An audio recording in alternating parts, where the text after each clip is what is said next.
Hello everyone, আজ চলে এসেছি রায়গঞ্জের পার্ট 2 ভিডিও নিয়ে।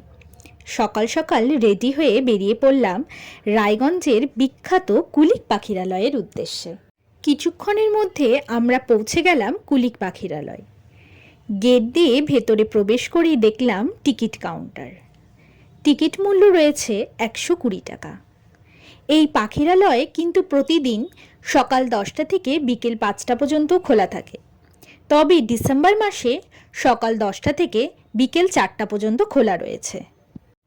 এই পাখিরালয় সোমবারে বন্ধ থাকে এবং ভেতরে কোনো প্রকার খাবার ও জলের বোতল নিয়ে কিন্তু ঢোকা যাবে না। চলো এবার ভেতরে প্রবেশ করে দেখা যাক।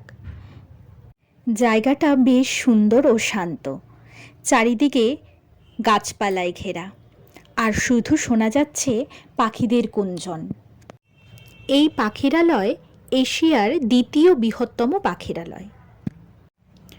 1958 সালে কুলিক নদীকে ঘিরে কিন্তু এই পাখিরালয় তৈরি হয়েছে।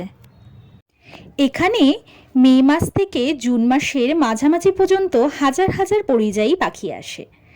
তাছাড়াও রয়েছে পিকনিক স্পট, ছোটদের পার্ক, সুন্দর ক্যান্টিনের ব্যবস্থা। শীতকাল কিন্তু কুলিক দেখার সবচেয়ে শ্রেষ্ঠ সময়।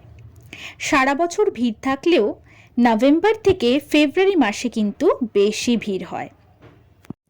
এখানে 164টি প্রজাতির পাখি আসে।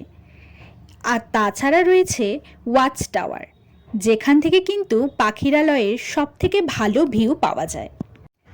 আমরাও হেঁটে চারপাশটা ঘুরে ঘুরে খুব সুন্দরভাবে উপভোগ করছিলাম। তারপর ওয়াচ টাওয়ারে গিয়ে এমন সুন্দর দৃশ্য দেখব তা ভাবিনি। এ এক অপরূপ দৃশ্য, যেন পাখিদের মেলা বসেছে। এই দৃশ্য দেখে আমি পুরো মুগ্ধ হয়ে গিয়েছি। অবসর সময় কাটাতে কিংবা মনের মানুষের সঙ্গে একটু নিরিবিলি সময় কাটাতে যেতেই পারেন এখানে। শিশু থেকে বয়স্ক সকলেরই প্রাণে আনন্দ ভরে উঠবে।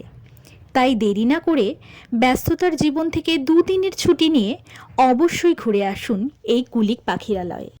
তারপর আমরা বেরিয়ে পড়লাম আমাদের নেক্সট গন্তব্যের উদ্দেশ্যে। তবে আমরা কোথায় যাচ্ছি তা জানতে হলে কিন্তু পরবর্তী মিনি ব্লগ অবশ্যই দেখতে হবে। So stay tune.